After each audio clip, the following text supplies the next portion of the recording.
자, 오늘 저희가 함께 깊이 파고들 주제는요, 바로 풀이의 변환에서의 위상, 이 phase라는 개념입니다. 네, 보내주신 자료를 보니까, 와, 이게 단순히 어떤 기술 하나를 설명하는 걸 넘어서서요, 그렇죠.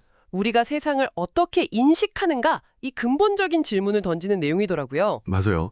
보통 신호 처리나 영상 처리를 이야기하면 당연히 신호의 세기, 이미지의 밝기, 이런 크기 정보가 전부라고 생각하기 쉽거든요. 네, 그게 직관적이니까요. 그렇죠. 하지만 이 자료는 그 직관이 완전히 틀렸을 수도 있다는 아주 도발적인 이야기로 시작을 합니다. 와, 정말 그런 것 같아요. 마치 영화의 명백한 주인공인 줄 알았던 배우가 사실은 조연이었고, 네네. 그 배경처럼 서 있던 무명 배우가 사실은 이 모든 판을 짜고 있던 숨은 설계자였다. 뭐 이런 반전 같을까요? 하하, 비유가 아주 정확한데요. 그래서 오늘 저희의 목표는 명확합니다. 왜 이 위상이라는 숨은 설계자가 그토록 중요한지, 그리고 왜 그렇게 오랫동안 무시당했는지, 네. 또 딥러닝이라는 새로운 시대가 어떻게 이 설계자를 무대 중심으로 화려하게 대비시켰는지 그 모든 과정을 한번 낱낱이 파헤쳐보겠습니다. 아주 좋습니다. 그럼 논의를 시작하기 전에 청취자분들께 제가 질문을 하나 던져보죠. 네, 어떤 거죠? 만약 이미지에서 밝기나 명암 같은 정보를 싹 걷어내고요. 오직 사물의 형태, 그 윤곽선 같은 구조 정보만 남긴다고 해보세요. 이 둘 중에 어느 쪽이 우리가 본다고 느끼는 것에 더 가까울까요? 상식적으로는 둘 다 중요할 것 같은데요. 그렇죠. 그런데 자료의 첫머리에 나오는 한 실험이 이 질문에 대한 아주 충격적인 답을 보여줍니다. 아, 바로 그 유명한 레나랑 카메라맨 이미지 실험. 저도 자료 보면서 정말 소름이 돋았어요, 이 부분은. 그렇죠. 네.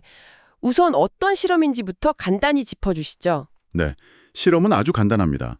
두 개의 완전히 다른 이미지, 레나와 카메라맨을 준비하고요. 네. 풀이의 변환이라는 기술을 써서 각 이미지에서 두 종류의 정보를 뽑아내요.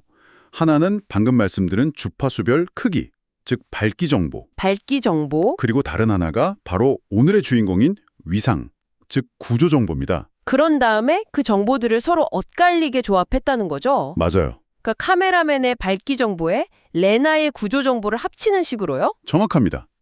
카메라맨의 크기와 레나의 위상을 합쳐서 첫 번째 이미지를 만들고 네. 반대로 레나의 크기란 카메라맨의 위상을 합쳐서 두 번째 이미지를 만들었어요. 상식적으로 생각하면 무슨 유령처럼 이미지가 겹쳐 보이거나 아니면 그냥 알아볼 수 없는 노이즈 덩어리가 나와야 할 것 같은데요. 그렇죠. 그렇게 생각하는 게 정상이겠죠. 밝기는 카메라맨인데 형태는 레나라니. 네. 결과는 어땠습니까? 결과가 정말 압도적이에요. 압도적이요. 레나의 위상, 그러니까 구조 정보를 사용한 이미지는 누가 봐도 그냥 레나로 보입니다. 아, 정말요? 그리고 반대로 카메라맨의 위상을 쓴 이미지는 영락없는 카메라맨이고요. 와. 이 크기 정보는 이미지의 전체적인 밝기 톤이나 명암 대비를 그냥 희미하게 바꾸는 정도? 이미지의 정체성 자체는 거의 영향을 주지 못했어요. 잠시만요. 그러면 카메라맨의 밝기 값을 가지고 그림을 그렸는데 결과물은 레나의 얼굴이 나왔다는 거잖아요, 지금. 바로 그겁니다. 이건 정말 직관에 완전히 어긋나는 결과인데요. 바로 그 점이 핵심이에요. 이 실험이 우리에게 말해주는 건 아주 명확합니다. 인간의 시각 시스템은요, 신호의 크기보다 위상 정보에 압도적으로 의존해서 사물의 구조를 파악한다는 거죠. 아, 위상이 건물의 뼈대라면 크기는 그 위에 칠해진 페인트색이나 외부 조명 같은 부수적인 요소에 불과하다는 겁니다. 와. 제가 대학원 때 처음 이 실험 결과를 보고 정말 뒤통수를 한 대 맞은 것 같은 충격을 받았어요. 교과서에서 배운 게 다가 아니구나. 아니 근데 뼈대만 앙상하게 있어서는 우리가 레나라고 인식하기는 좀 어렵지 않을까요? 그 살점이나 옷에 해당하는 크기 정보도 최소한의 역할은 하는 거 아닌가요? 물론이죠. 아주 좋은 지적이에요. 크기 정보가 쓸모없다는 뜻은 절대 아닙니다. 네. 이미지의 질감이나 생생함, 현실감을 더해주는 아주 중요한 역할을 하죠. 그렇죠. 하지만 사물의 정체성, 그러니까 이게 대체 무엇인가를 결정하는 핵심 정보는 위상에 담겨 있다는 겁니다. 페인트색이 바뀌어도 건물이 무너지지는 않는 것처럼요. 알겠습니다. 와, 이렇게 명백하고 충격적인 증거가 있는데 왜 공학계에서는 수십 년 동안 이 중요한 위상 정보를 외면해왔던 걸까요? 마치 엄청난 보물이 묻힌 지도를 갖고 있으면서 땅 파기 귀찮아서 방치한 것처럼 들리는데요. 그게 바로 이 분야의 오랜 딜레마였습니다. 중요성은 알지만 다루기가 너무 까다로웠기 때문이에요. 아, 다루기가 어려워서. 네, 자료에서는 그 이후로 크게 수치적 불안정성이랑 비선형성을 꼽고 있죠. 비선형적이라는 말이 바로 와닿지는 않는데요. 각도라는 게 0도에서 360도로 쭉 이어지니까 오히려 선형적인 것 아닌가요? 네, 그렇게 생각할 수 있죠. 359도 다음이 0도인 게 왜 계산을 복잡하게 만드는 거죠? 우리가 시계나 각도계를 볼 땐 그게 자연스럽지만 컴퓨터가 산술 연산을 할 때는 이게 아주 큰 문제가 돼요. 아, 예를 들어서 1도랑 359도의 평균을 구한다고 한번 해보죠. 1도랑 359도? 네, 사람은 당연히 그 중간인 0도 또는 360도라고 생각할 거잖아요. 그렇죠. 딱 중간이니까요. 하지만 컴퓨터는 그냥 숫자 그대로 1 더하기 359 나누기 2를 해서 180이라는 값을 계산해버려요. 180도요? 정반대 값이 나오네요. 네, 완전히 엉뚱한 값이 나오는 거죠. 이런 특성 때문에 덧셈, 뺄셈, 평균 같은 가장 기본적인 연산조차 위상 정보에는 함부로 적용할 수가 없었던 겁니다. 아, 이제 이해가 되네요. 데이터의 본질이 이렇게 순환적이라서 우리가 쓰는 일반적인 수학 공식이 통하지 않았던 거군요. 맞습니다. 그래서 엔지니어들이 다루기 쉬운 크기 정보에만 집중하는 일종의 타협을 한 거고요. 네, 일종의 편의를 위한 무시였던 셈이죠. 그 결과로 나온 기술들이 바로 자료에 언급된 시프트나 HOG 같은 전통적인 이미지 특징 추출 기술들이에요. 아, 네네. 그리고 음성인식 분야의 표준처럼 쓰이던 멜 스펙트로그램도 마찬가지고요. 이 기술들은 전부 위상 정보를 과감히 버리고 크기 정보의 제곱인 파워 스펙트럼을 기반으로 만들어졌습니다. 계산하기 편하다는 이유 하나만으로 정보의 절반, 그것도 더 중요한 절반을 그냥 버려왔던 셈이네요. 그렇죠. 그렇게 수십 년간 잠들어 있던 위상이라는 거인을 깨운 게 바로 딥러닝이라는 거군요. 맞습니다. 특히 음성 분야에서 먼저 그 돌파구가 열렸다고 들었어요. 네, 맞아요.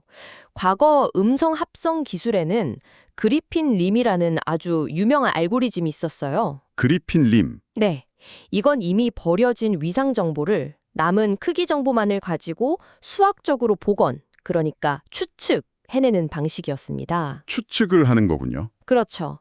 하지만 아무리 정교하게 추측을 해도 원본 정보가 없으니까 한계가 명확했죠. 그 한계가 바로 자료에 언급된 그 쇳소리가 섞인 듯한 품질 문제였던 거고요. 맞습니다. 마치 사람이 말하는 걸 흉내내는 로봇처럼 발음은 정확한데 어딘가 모르게 부자연스럽고 기계적인 느낌이 남는 거죠. 구조는 있는데 영혼이 없는 소리랄까요? 영혼이 없는 소리.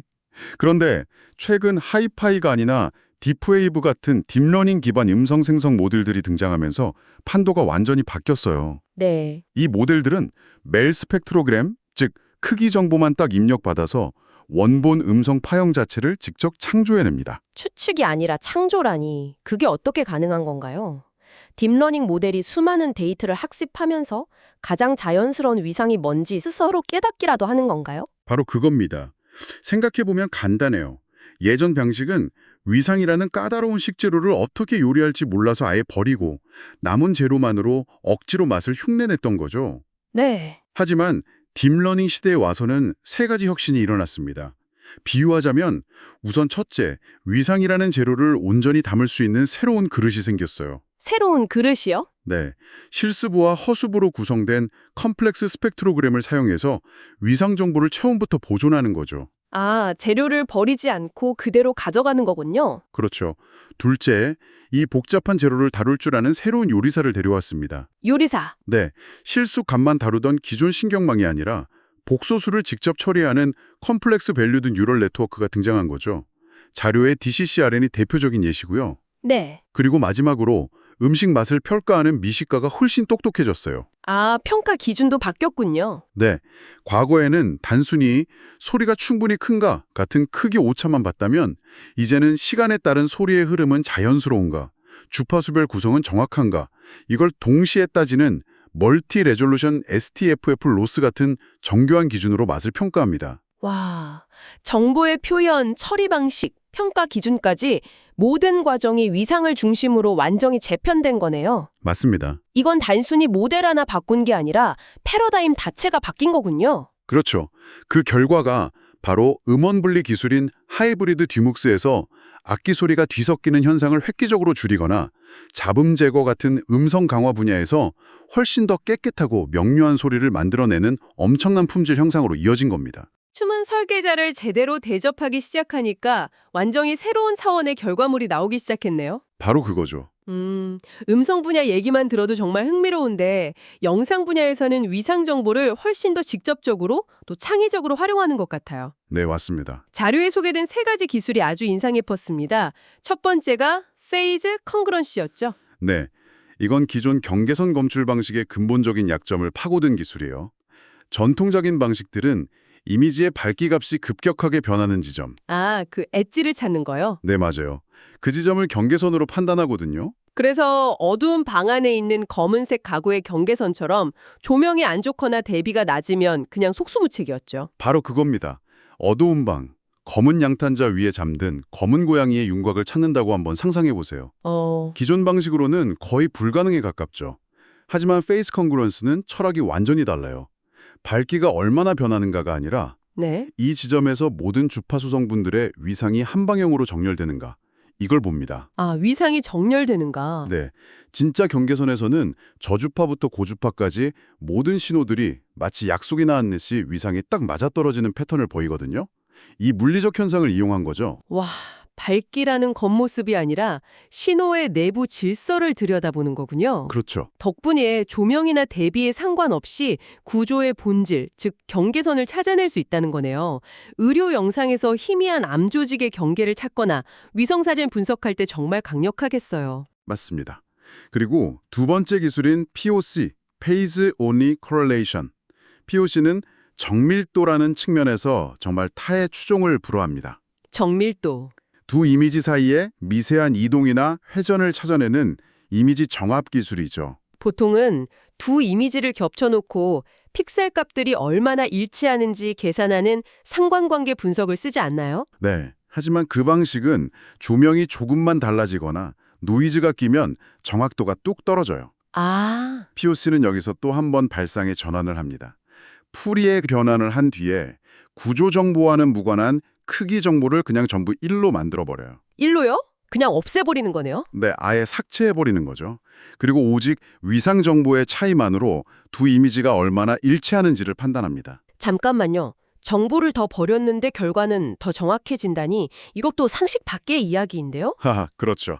아까 레나 실험을 생각해보면 이해가 쉬워요. 아, 불필요한 조명, 노이즈 같은 크기 정보를 제거하니까 오히려 두 이미지의 순수한 뼈대가 얼마나 잘 맞는지만 비교할 수 있게 되는 겁니다. 그렇군요. 그 결과 상관관계 값이 매우 뾰족한 피크 형태로 나타나서 일반적인 방법보다 10배에서 100배 더 정밀한 서픽셀 수준, 그러니까 0.01에서 0.01 픽셀 단위의 정확도를 보여줍니다. 0.001 픽셀요? 와우.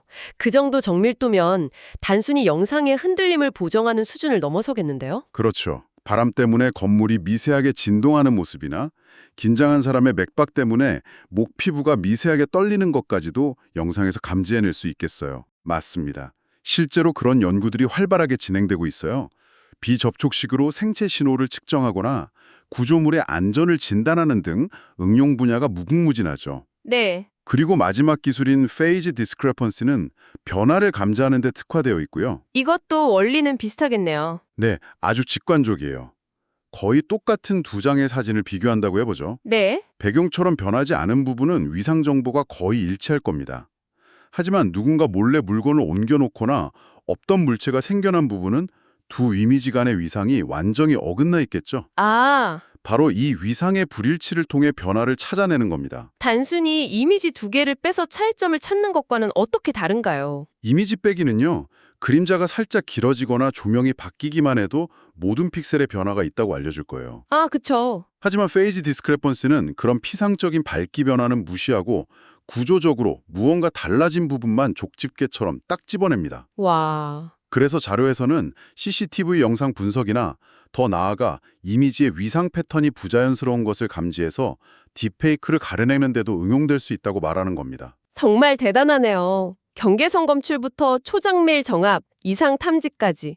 위상이라는 열쇠 하나로 그동안 풀지 못했던 수많은 문제들을 새로운 방식으로 열 수 있게 된 거군요. 네, 그렇죠. 오늘 이야기를 쭉 정리해보니 이건 단순히 버려졌던 정보를 다시 쓴다는 차원에 넘어서는 것 같아요. 우리가 본다거나 듣는다는 이 감각의 본질을 공학적으로 재정의하고 있다는 느낌이 듭니다. 정확한 통찰입니다. 우리는 기계에게 세상을 인식하는 법을 가르치고 있었지만 사실은 가장 중요한 구조를 읽는 법을 빼놓고 가르쳤던 거죠. 네. 이제야 비로소 기계가 우리 인간처럼 세상의 뼈대를 보기 시작했다고 할 수 있습니다. 결국 우리가 현실이라고 인식하는 것도 우리 뇌가 외부 세계의 수많은 신호 속에서 위상 정보를 정말 기가 막히게 해석해낸 결과물이다. 이런 말이네요. 바로 그렇습니다.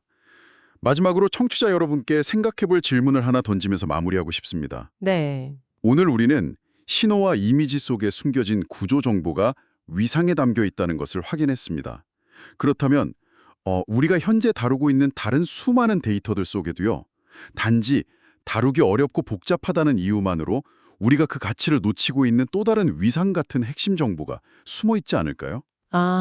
금융시 계열 데이터에 숨겨진 패턴이라거나 아니면 유전자 서열 데이터에 담긴 미지의 구조 정보 같은 것들 말이군요. 네. 어쩌면 다음 시대의 기술혁신은 아주 새로운 무언가를 발명하는 것이 아니라 우리가 그동안 당연하게 여기고 버려왔던 정보들을 겸손하게 다시 들여다보는 것에서 시작될지도 모릅니다.